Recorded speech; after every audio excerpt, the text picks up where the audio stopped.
Namaste and welcome to Chiti Media's Current Affairs show. I'm your host, Shreya Agarwal. I'm a lawyer and a journalist. So, the issue we are going to talk about today came to light when a Tamil Nadu based septuagenarian, Van Rajgopal, approached the sub registrar office in Tamil Nadu's Tiruchirappalli district. He wanted to sell his own agricultural land spanning 1.2 acres. The farmer was planning to use the money to settle the loan he had taken from his neighbor for his daughter's wedding. At the office, however, he was in for a rude surprise. He had just come to learn that he would need a no objection certificate from the Tamil Nadu Waqf Board to sell his own land. Because according to a notification on the Waqf properties located in the Trichy taluk, the entirety of his village was now the property of the Waqf Board. In yet another shocking incident, we have come to know of an incident where a park in South Delhi, a public park, is being attempted to be converted into and claimed as a Qabristan. These incidents have sparked a raging debate about the wide sweeping powers of the Waqf Board. Under prevailing laws, which allow the declaration of entire villages as Waqf properties. In fact, a matter is ongoing before the Supreme Court of India challenging the validity of the Waqf Act. To talk about this and a lot more, today we have Shaktiki Sharma ji with us. She is an advocate practicing in the Delhi High Court and the Supreme Court of India. She was involved in matters like the Padmanabh Swami Temple case before the Supreme Court and more recently the marital rape matter before the Delhi High Court. So Shaktiki ji, welcome to the show. Thank you, Shreya. Thank you so much. Great. Such a pleasure to have you here with us. Same here. Pleasure to be here. Thank you so much for joining us. So Shaktiki ji, basically the first thing that I wanna talk about is that while hearing the matter in the Supreme Court yesterday, where the validity of the Waqf Act has been challenged, the Supreme Court has made a remark. The bench of Justice Rishikesh Roy, he has made a remark saying that how do you bring in religion and discrimination in such matters? So my first question is that do you think that the question of religion is already embedded into the Waqf Act as it stands, or do you think that we are forcefully trying to drag religion into the act while talking about it? So, first of all, I would like to, tell this petition was primarily arguing that every member in the Waqf board, the state Waqf board, is a Muslim. And the court's comment basically is about that why do you care? A quasi-judicial body, if the members are Muslim, how are you challenging? Are you saying that if a Muslim is on the bench, they will not be, they will be biased and they will not be faithful or to their duties? So this is something the Supreme Court is, saying about a Waqf board which has powers, which is quasi-judicial, which has members including not just lawyers and ex-judges. It would have members which are people who have studied Muslim law, who are, scholars in Muslim law, and they would also have members who are mutwallis, which means the people who take care of these Waqf properties. So you're talking of a quasi-judicial body which just does not have judicial members or members nominated by a government. We're talking about a body which is elected, the members are being elected by the community. So if an act which is, made for a particular community, a religious community, and the body which you're commenting about is also, so these members that are elected by the community have to be necessarily more than the members nominated by the government in those boards, which means you're commenting about a body which, has more members, which might not have any, training as a judicial person or as a person of, of a stature who can try matters or has an experience to do that. This board would have all sorts of members from the community. So to say that you cannot tell us that a religious community, if the members are being appointed to a body which is deciding matters which are not just limited to that community, which might affect others, cannot be biased is something very premature to say without having, listened to the petition entirely.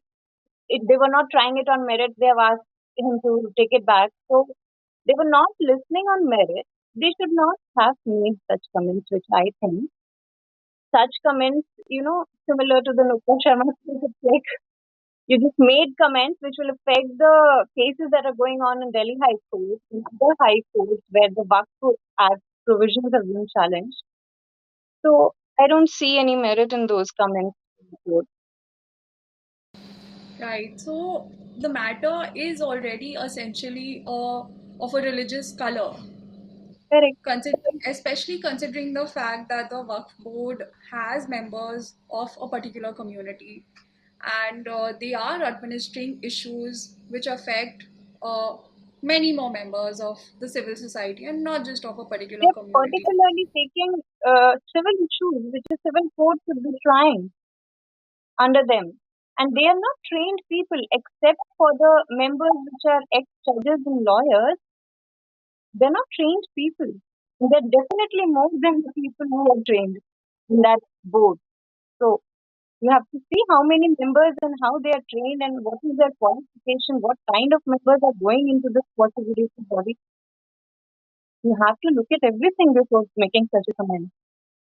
Absolutely, Shaktiki ji. So, would you say, I mean, what are the kind of members who constitute the Waqf board, who are ultimately deciding questions of, and we'll also eventually come to what kind of questions they're deciding on, what kind of powers they exercise. But essentially, what is the constitution of this Waqf board? So, what exactly is the constitution of the Waqf board, and what kind of powers are they exercising in terms of land, in terms of property, because that's the issue at hand? A Waqf board, so let's say, imagine a situation where you have done a survey of all the properties and you have made a list that these properties would be the Waqf or would be Waqf properties. So the board is supposed to take care of these properties and to acknowledge that these properties are actually Waqf properties, and they would be giving out, notices to people that this property belongs to them, and they might choose to skip out those notices and just list those properties. There are varied functions that this board does, but uh, how a state government is appointing members in this is basically it gets to appoint uh, members which are ex-judges, lawyers, but there would be members from the community like the mutwallis, like the imams, people who know about personal laws, and people who would assist them. There would be n number of people in the board, and the only criteria is that these members that are selected or elected by the community have to be more than the number of people nominated by the state government. So the I wouldn't say bias, but there would always be this one-sided decision making where I rarely think a person would say, "Okay, this property is not mine." If there's a list before you and which says these are the properties that I recognize as Muslim Waqf, and the board is sitting with members all from the community, hardly, accountable for what they're going to do because there is no procedure for accountability in this. You're not going to issue notices before listing properties that go as buffer properties. Off of list when it's made, it's not notified until the state government is going to change its records and everything, and the list is notified. But in the gazette, obviously, people don't look at those. Even if they do, how would they, people looking at such list? to ensure that their property is not listed. So a board with the members that are, let's not say biased, but would be interested in amassing properties for their board. I think it would not be a fair body to look at. Right. Shaktiki ji, I want to understand here. So, in Urdu, if you're specifically looking at the meaning of the term waqf, waqf means stoppage or it means a break. But if you look at it in the legal sense, it is basically a dedication or a permanent dedication of property. Now, what kind of dedication are we talking about? What kind of laws are governing the Waqf property? And are these, uh, is there any legal instrument which administers these properties or which brings or declares a particular property as a Waqf property? What is that whole process? So, like you said, Waqf means actually detention, like putting a property as a block on a property that it cannot be sold, it cannot be mortgaged, it cannot be even used for purposes that are non-Islamic. So it's a detention of property.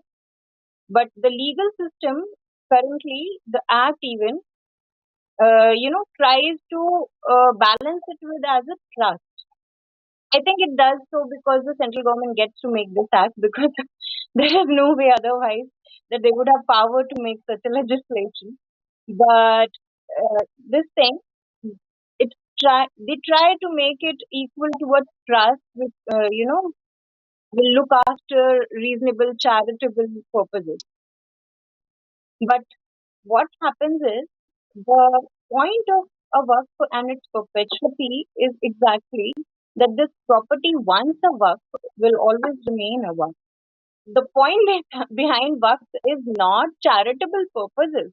It might include in its deed that the profits and everything is used for charitable purposes or certain purposes or for their family and for their succession. These things can be there, but the idea of giving property into waqf or as an offer is basically to give it to Allah so that nobody else ever claims it and it stays like that. So it's a perpetual detention of property which you cannot take back. How these waqf and these properties are recognized, the second part of your question is, so when this act was 1995 act was made, provision was made that a survey will be done by a survey commissioner, and this survey will recognize, this would be a primary survey recognizing all the properties that can be recognized as Waqf or as Muslim property. So this would include all the properties that are never used, that are lying redundant, that have no purpose, even a demolished mosque or a wall or anything at all. Like recently, 2 years back, I think in Rajasthan, it was just a wall. They were fighting over a wall. So they could put anything on that list in that survey, and it's not as if the person who's putting it on the list or the list which is going to the board, Waqf board, needs to be justified before anyone. Once it's there on the list in this survey, it is a Waqf property once approved by the board, and they give it to the state government for amending their own land records. And those land records, when amended, are notified, and you get just, I guess, 1 year to challenge that if you get to know about it, and if you're not challenged, it's gone. So this is the procedure. You grab land, basically. The whole act is made to do that. Right. So, Shaktiki ji, then what stops anyone from coming and claiming my house and saying that it's Waqf property? No one. How do you think they're actually grabbing properties that belong to state government? Who are you? They are grabbing properties which belong to government. And once that list is, there for 1 year, you're done with. You cannot, challenge it. There's the only way you go before it is like go to the tribunal. First, you give a notice to the board that this is my property and all that, and the board would say, of course, whatever it says. And if you wish to challenge that, you go to the tribunal, which is also given by this act only.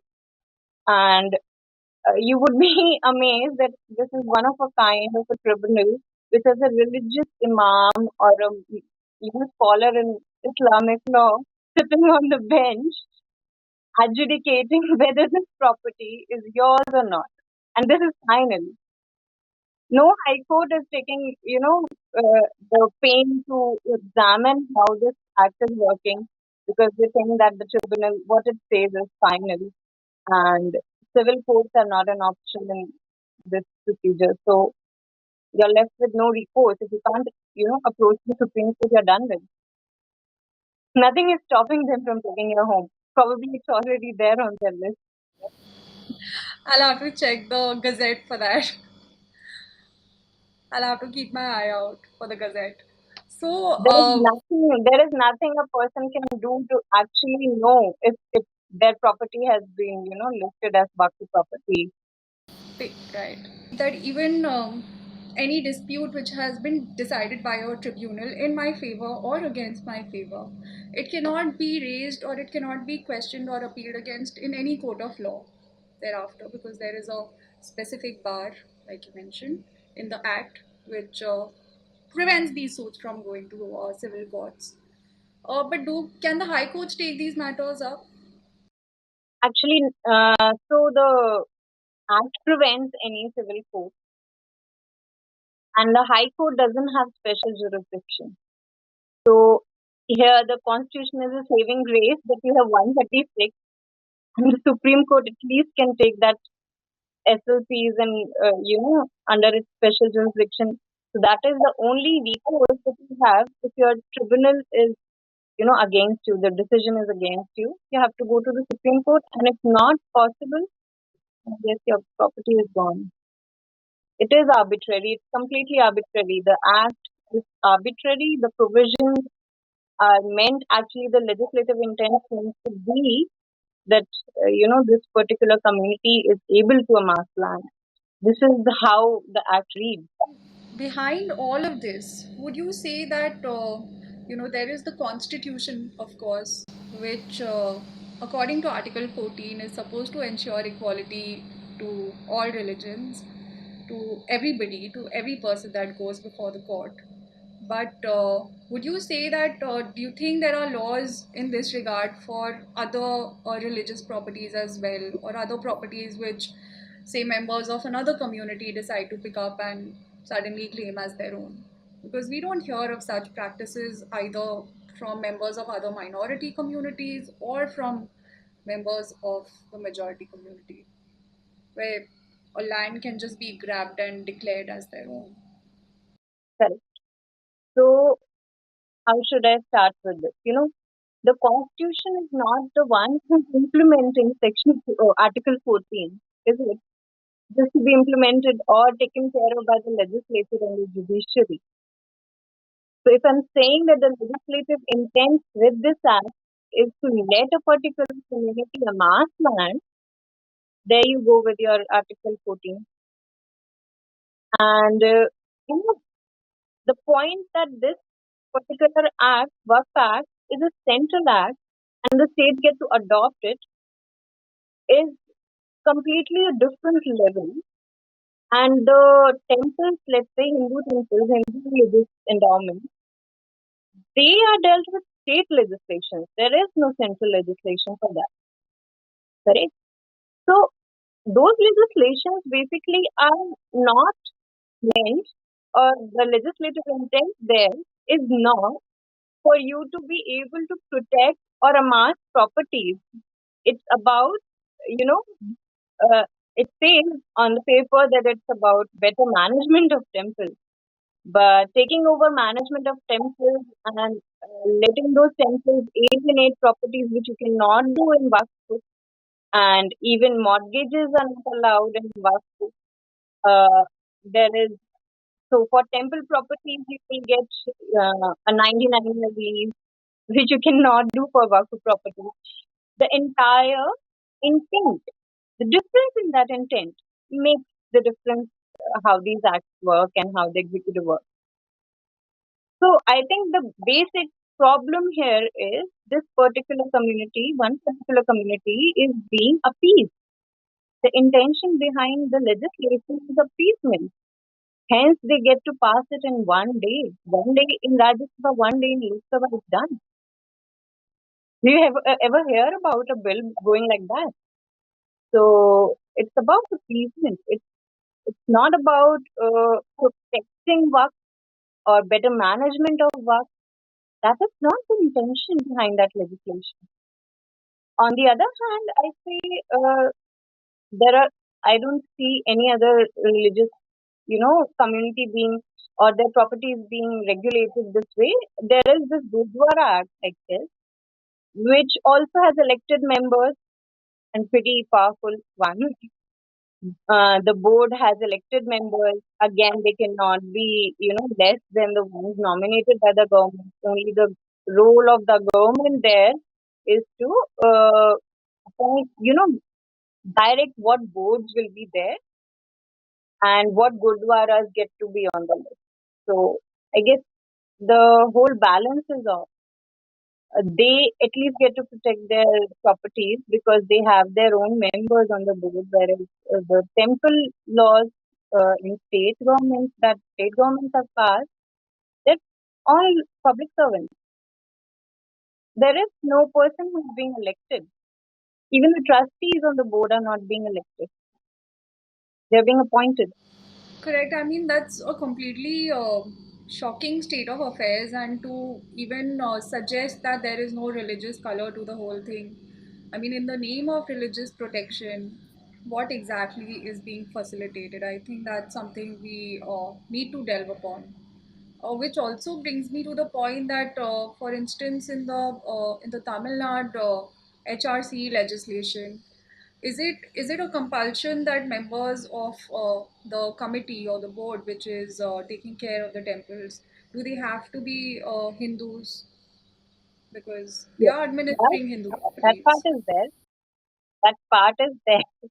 I agree that the executive officers appointed and the trustees and everybody has to be a believing Hindu. That is there.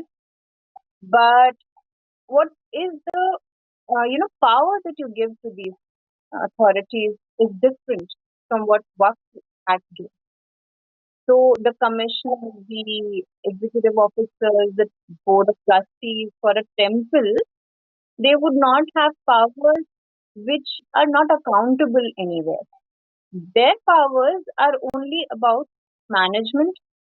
The trustees look at the management basically. They are accountable to the commissioner or his subordinate. And the commissioner basically is accountable to the state government. So if I put a hierarchy down for you, in Temple Act, the body or the authority which has most powers is the state government. Whereas in the Waqf Act, the body that has most powers is the Waqf board. So it is not about whether you're appointing people from the community, but the point is you're appointing them. They're not being elected. On top of it, the powers that you give to them are different. So you are discriminating between two communities. However, you're looking at comparisons between state laws and a central law here. So which authority are you going to pin it on? Who is discriminating? Such a wonderful question. Probably it'll take us a while to, you know, get to the answer. No, the answer is pretty clear.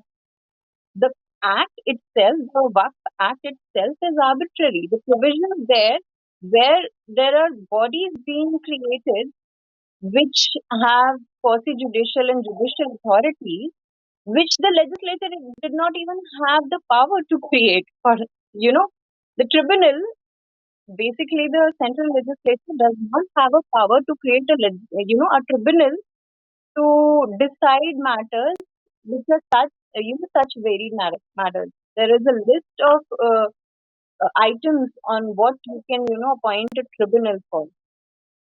So when you're getting to decide the title suit, you're getting to decide appointment of members and disputes related to that. You're also getting to decide whether a person who's a hereditary mutwali would be, uh, you know, he remains a mutwali or somebody else becomes that. All of these various issues, all of them go to the tribunal. And this tribunal is, I think, it's not legal. The central legislature does not have the power to, create such a tribunal for these matters, to take care of these matters specifically. What matters a tribunal can take has been specified, I guess, in Article 323B of the Constitution. Those matters are not the matters that this tribunal limits itself to. So you have a body which is legislating, or which is adjudicating, but it's not legal entirely. The body itself is not legal. It's not constitutional. You can go and challenge the correct parts of the act. That how exactly, I mean, this was one of the points in which law differs for religious institutions, lands, properties, for the majority community and for other minority communities. But what are the other points in which law treats both these properties very, very differently? Say the religious property of the majority community and the religious property of any other community, any other minority community. So let me just put it that way. Uh, the Constitution is talking about the minorities, both linguistic and religious, right? Which means the government gets to make laws protecting properties or endowments or anything as as far as they stay to the secular activities, they get to do that. As abhi ke liye to, those are the judgments they say that the secular activities state can meddle with, right? Let's go with that. So accordingly, the government gets to make these laws for better regulation in terms of the secular activities of these endowments and properties. Now, coming back to the point that I made, it depends on the intention of the legislature. What would be the ask for community versus community? Let's not say versus, community wise, and what powers they would give, what constitution of the body would be, what recourse a man would have if the person is aggrieved by such body's decision. All of this is actually completely coming out as, I would say, appeasement for one community, and the other community is no to understand. I would say, think from the point of view that a central government, be it any party, actually thought of passing an act, central act, to protect or let's say promote property grabbing by one community, whereas there is no central act for any other, for let's say any other minority for that matter, apart from Sikh. There is no other minority community which are far less than this particular community. They have no population to them. They would hardly have any properties which would really need protection. Their religious endowments and properties would need protection and regulation, basically. So they are not being protected. Why is this just one particular community, like star of the eye? Why is it so? And why is it that the majority community is being let go by the central government? Let's say not have a central act. I'm not saying give a central act. Even there is a different view in the Muslim community. So I don't exactly know, 2019 or around that time, in Madras High Court, the Madurai bench was hearing a matter where Muslim community, a particular body from the Muslim community had challenged the Waqf Act, saying, why is the government meddling in our affairs? We don't need a Waqf Act. So it's not as if they wanted, everybody in their side also wants it. Just like we say we don't want them meddling in our temple administration. But it's not, the legislature is not treating it, every community and every minority at par. This is not a particular example for you to see.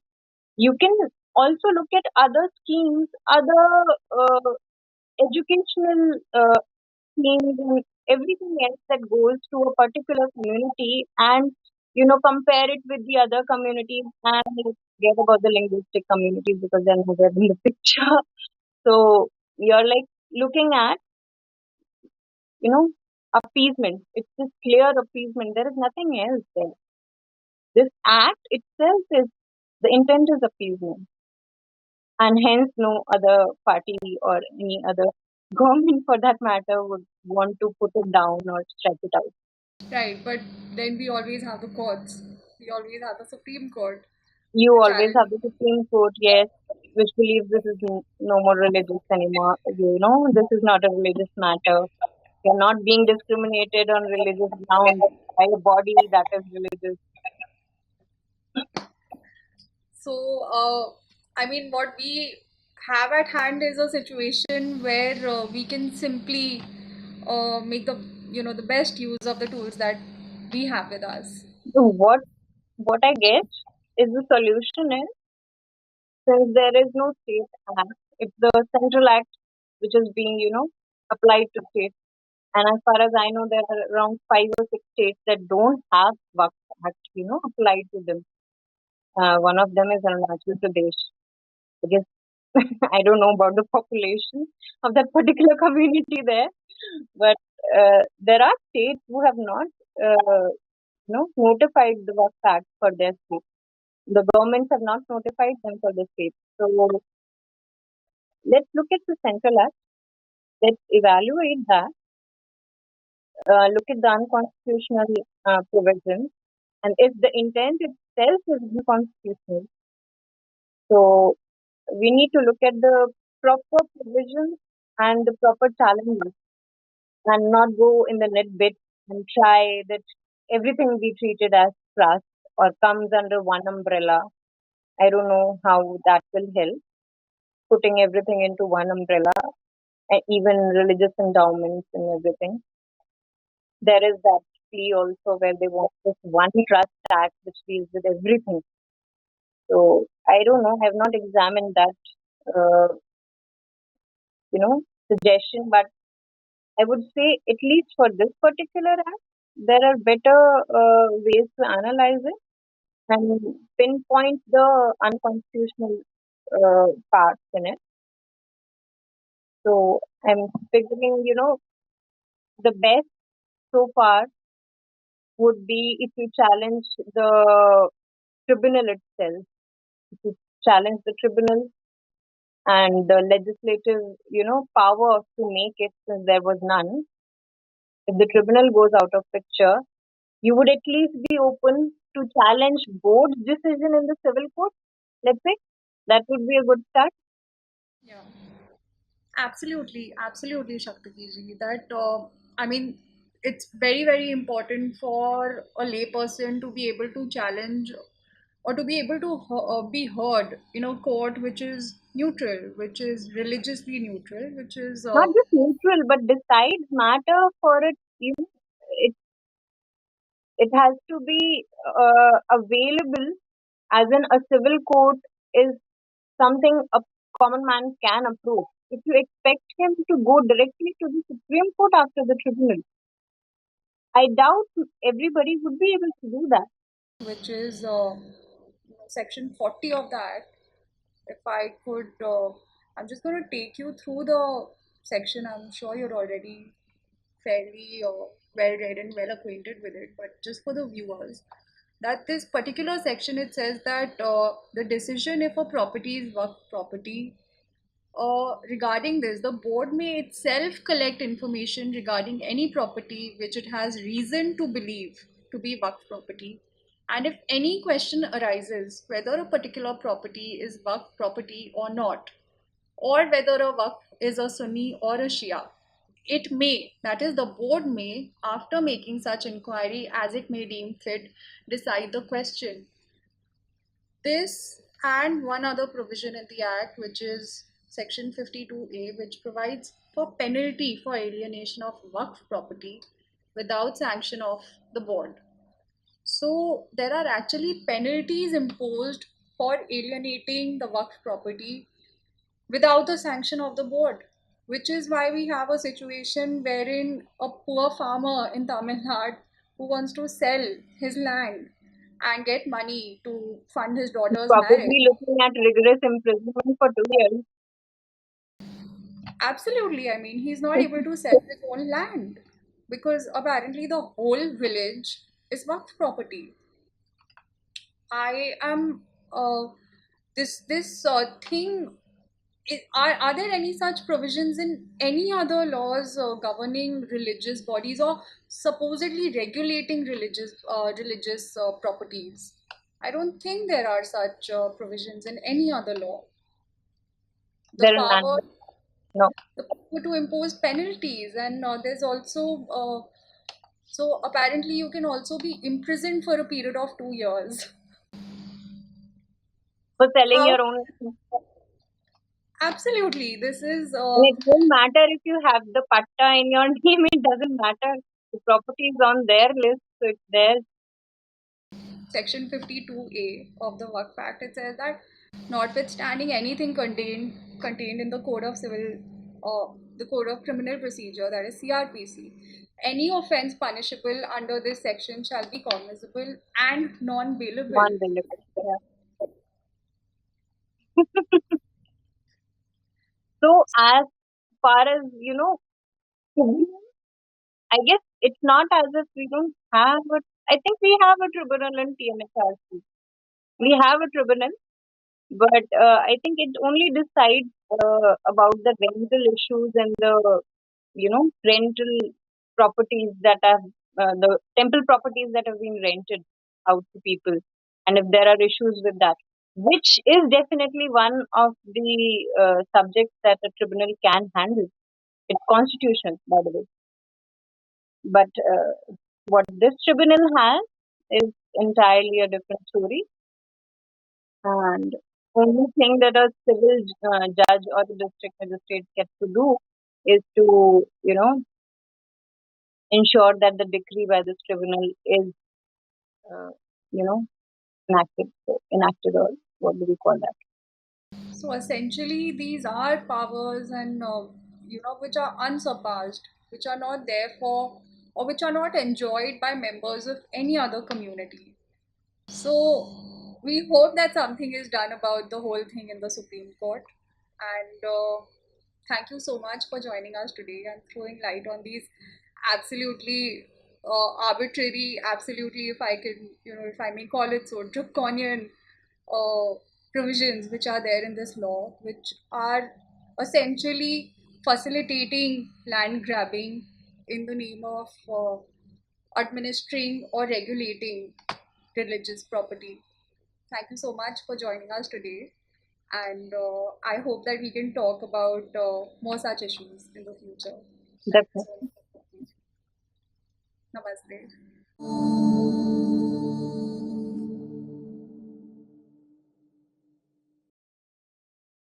Please remember to subscribe to us and switch on the notifications for this channel. For our other social media links, more content, and to support our work, please visit citti.net. Dhanyavad. Namaskar.